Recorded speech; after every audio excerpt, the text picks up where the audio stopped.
गति 100 शब्द प्रति मिनट। डिक्टेशन शुरू होने में समय शेष है 5 second. Ready, start. Paschim Bengal की मुख्यमंत्री और तृणमूल चीफ ममता बनर्जी ने अपने मंत्री पार्थ चटर्जी की गिरफ्तारी पर कहा है कि अगर कोई दोषी पाया जाता है तो उसे सज़ा ज़रूर मिले। मैं करप्ट लोगों का बचाव नहीं करती, लेकिन एक निश्चित समय सीमा में सच सामने लाया जाना चाहिए। यह ऐसे मामलों में उनकी अब तक की प्रतिक्रिया से अलग है। ध्यान रहे, पार्थ चटर्जी कोई सामान्य मंत्री नहीं हैं। ममता बनर्जी सरकार में उनकी हैसियत नंबर 2 की मानी जाती है।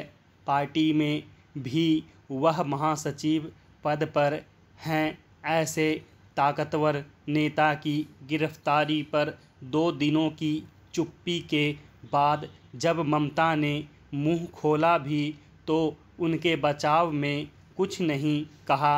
दिलचस्प है कि यह प्रतिक्रिया इस मामले में उनके शुरुआती रिस्पॉन्स से भी मेल खाती है।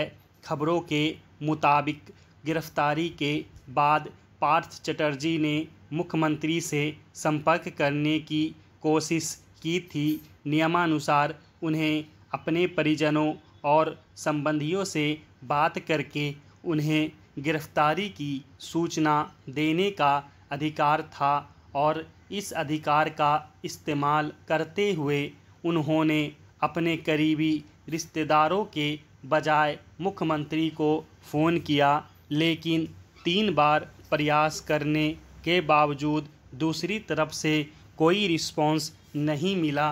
वैसे इस तथ्य की व्याख्या अलग अलग तरह से की जा सकती है। बीजेपी कह भी रही है कि यह मामला है ही इतना बड़ा कि तृणमूल चीफ चाहकर भी इसका बचाव नहीं कर सकती।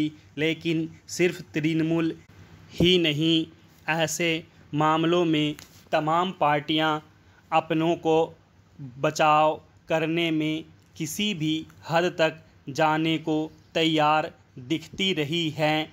चाहे महाराष्ट्र की पिछली एनडीए सरकार के मंत्रियों पर कसते शिकंजों की बात हो या दिल्ली की आप सरकार के मंत्रियों के खिलाफ कार्रवाई की या कांग्रेस में गांधी परिवार को निशाना बनाने की, हर मामले में केंद्र सरकार और बीजेपी द्वारा केंद्रीय एजेंसियों के दुरुपयोग का आरोप जड़कर काम चलाया जाता रहा है। हाल के वर्षों में यह पहला मामला है जब किसी विपक्षी पार्टी से जुड़े मुख्यमंत्री ने सेंट्रल एजेंसी ईडी द्वारा अपनी पार्टी के किसी नेता के खिलाफ की गई कार्रवाई पर पलटवार करने के बजाय उसे संदेह का लाभ देते हुए जल्द से जल्द जांच पूरी करने को कहा है। हालांकि इससे न तो केंद्रीय एजेंसियों के दुरुपयोग के आरोप समाप्त होते हैं और न ही उन एजेंसियों को ज़्यादा प्रोफेशनल बनाते हुए उनकी विश्वसनीयता बढ़ाने की ज़रूरत कम होती है। फिर भी इससे यह संदेश जाता है कि विपक्षी पार्टियों का नेतृत्व इस संभावना से वाकिफ़ है और इसे स्वीकार करने का साहस भी रखता है कि गड़बड़ियां खुद उसके घर पर में भी हो सकती है। निश्चित रूप से यह साहस दिखाकर ममता ने एक पॉजिटिव संदेश दिया है, लेकिन इसके बाद अब उनसे अपना घर साफ करने का संकल्प दिखाने की भी अपेक्षा बन जाती है। वह चाहें तो पार्थ चटर्जी के खिलाफ आरंभिक कार्रवाई से इस सफाई अभियान की शुरुआत कर सकती हैं। अपने देश में हम दो प्रवृत्तियां साथ साथ देख रहे हैं। ये दोनों एक दूसरे की विरोधी हैं। एक प्रवृत्ति है अंग्रेजी को बढ़ावा देने की और दूसरी प्रवृत्ति है अंग्रेजी की जगह भारतीय भाषाओं को लाने की। दिल्ली की केजरीवाल सरकार अब 1 लाख छात्रों को ऐसा निःशुल्क प्रशिक्षण देगी कि वे फराटेदार अंग्रेजी बोल सकें। उसका मानना है कि इससे दिल्ली के गरीब, अशिक्षित, मेहनतकश वर्ग के बच्चों को ऊंची नौकरियां मिलने में आसानी होगी। अंग्रेजी की यह मौखिक शिक्षा इसीलिए निःशुल्क रखी गई है कि उपेक्षित वर्गों को भी समाज में उचित स्थान मिल सके। इस योजना के पीछे का इरादा सराहनीय है, लेकिन यह एक ऐसे पेड़ को सींचना है जिसके पत्ते भले चमकदार हों, जड़ें ठीक नहीं हैं। दूसरी प्रवृत्ति यह है कि देश के गरीबों, किसानों, पिछड़ों और अशिक्षित वर्गों को आगे बढ़ाना है तो हमें उनके रास्ते से अंग्रेजी का अड़ंगा हटाना होगा। अंग्रेजी की उच्च और अनिवार्य पढ़ाई के कारण इन वर्गों के बच्चे या तो स्कूलों, कॉलेजों से भाग खड़े होते हैं या बार बार फेल होकर निराशा में घर बैठ जाते हैं। देश के सभी वर्गों को शिक्षा के समान अवसर मिले, इसके लिए मध्य प्रदेश की शिवराज सरकार ने एक ऐतिहासिक पहल की है। उसने घोषणा की है कि राज्य में अब इस साल सितंबर से डॉक्टरी की पढ़ाई हिंदी माध्यम से होगी। कई कारणों से यह पहल महत्वपूर्ण है।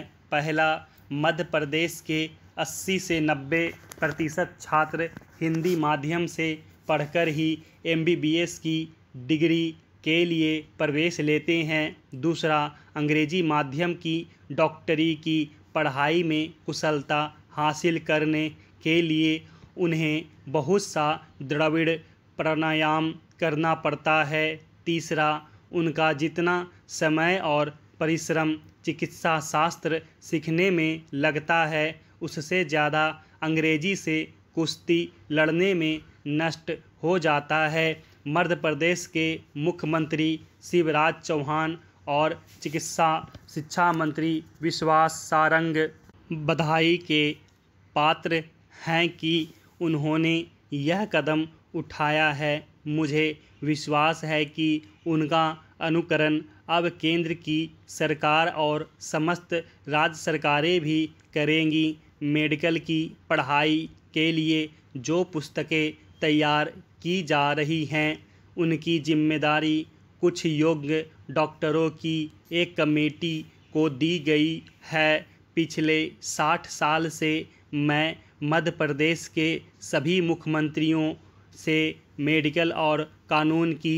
पढ़ाई हिंदी माध्यम से करवाने का अनुरोध करता रहा हूं, क्योंकि मैं मानता हूं कि कोई भी राष्ट्र सबल और संपन्न तभी बन सकता है जब उसकी शिक्षा और चिकित्सा उसकी अपनी भाषा में हो। दुनिया का कोई भी शक्तिशाली राष्ट्र विदेशी भाषा को अपनी शिक्षा और अंग्रेजी का माध्यम नहीं बनाए रखता है।